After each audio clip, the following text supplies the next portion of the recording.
This is Eric of Spark eStudio, and welcome to my review of the Lewitt Pure Tube Studio Edition. The Studio Edition has more accessories, so you don't have to worry about getting a pop filter and everything else because it has that mesh grill with it. I'm going to compare that to the Lewitt Ray behind me. We're going to compare that to my Rode NT-G5, which I'm speaking to you on right now. We're going to compare it to the Fifine AM8, very cheap dynamic microphone, to hear how it sounds in comparison to those microphones and maybe a couple other choices, but we'll find out when we get there. I'm going to set this up overhead as well as in front of me and hear how it sounds. Now let's get started. Sparky Studio.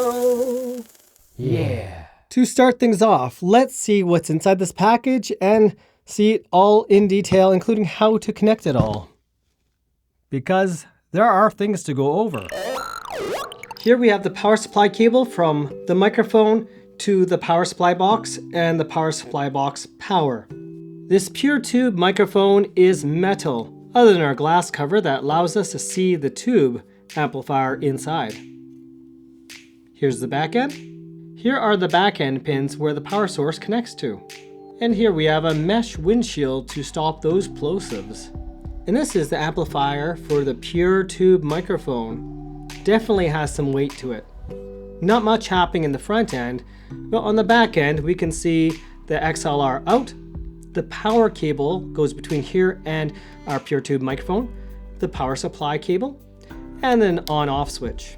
Other than that, it's pretty much what you expect, and rubber feet to grip the desk.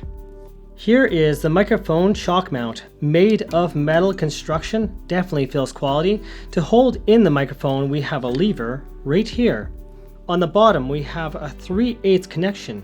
When removed, this goes to 5/8 to connect to a boom pole, standard connection type. And for adjustment, we have this lever here as well. That can be set into place, pushed in, and there we go. If you turn this counterclockwise, it gets looser, but if you turn it clockwise, it'll actually get tighter. The setup of the Pure Tube into the shock mount is simply drop it in and then pull the clamp shut so it holds nicely. This magnetic isolation shield is double layer to prevent any plosives coming through and ruining your audio. Nothing more than magnetic connection. The power cable definitely shares some similarities to XLR with a locking pin. Inside is definitely different. There's a small groove inside of here that simply aligns and clips in. Our pin lines up at the front of this microphone. Now let's power it on.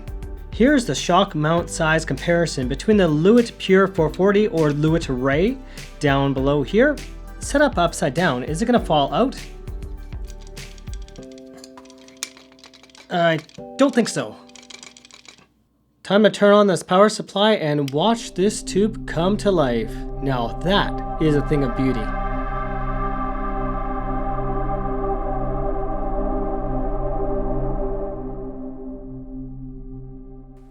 Right now, we're listening to the Lewitt Pure Tube. How am I coming through with this shield on? I'm going to take that off and we're going to listen to the sound tone.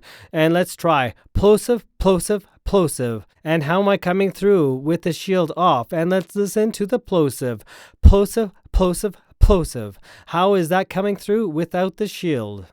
Let's do a noise rejection test of this microphone. We are at the front, 90 degrees, to the back, to the front, to the underside for whatever reason, up above just because. This is not something you use for game streaming.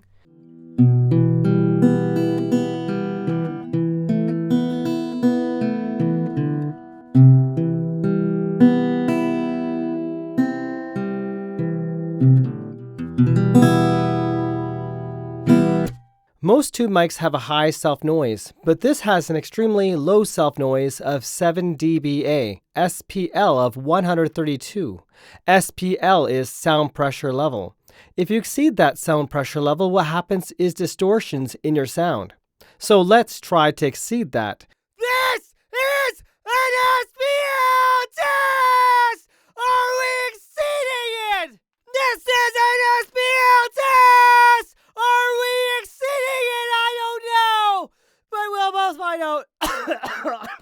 back. Oh my gosh. The waveforms are good, so it should be hopefully okay. My throat is not okay. High tones and low tones. Yeah. Sounds like music. No modification to the tone whatsoever. And let's listen to it up close here. Here's our frequency response. And when I go down here, the frequency response is quite not the same. In fact, I boosted the audio to be the same sounding LUFS. And when I'm up close here, this sounds a lot more pleasing. 34, 35. From cold start, expect it to take a bit of time, like 30 seconds. And that's something you should know. Before we get too far, let's compare some other microphones, starting with the Fifine AM8 dynamic microphone. Right now you're listening to the Fifine AM8. This is a dynamic microphone and has some of the best noise rejection in this entire roundup. So this is something you use for game streaming. But of course, let's test out the S sounds compared to the other S sound microphones. So how is this coming through? And with plosive, plosive, plosive, high tone and deep tone. Yeah. We're now listening to the Lewitt Ray, and this requires 48 volts phantom power, and this is the same as the Pure 440. However, this has the Aura technology, and that's what makes it the Lewitt Ray. So let's test out the S sounds and see how it handles SE sounds. And also let's see how it tests plosive, plosive, plosive in terms of plosive handling. And let's check out the high tones and low tones. Yeah. And again, we're back to the Lewitt Pure Tube. And again, how are those SE sounds coming through in terms of those plosive, plosive, plosives? And also, let's check out those high tones and low tones. Yeah.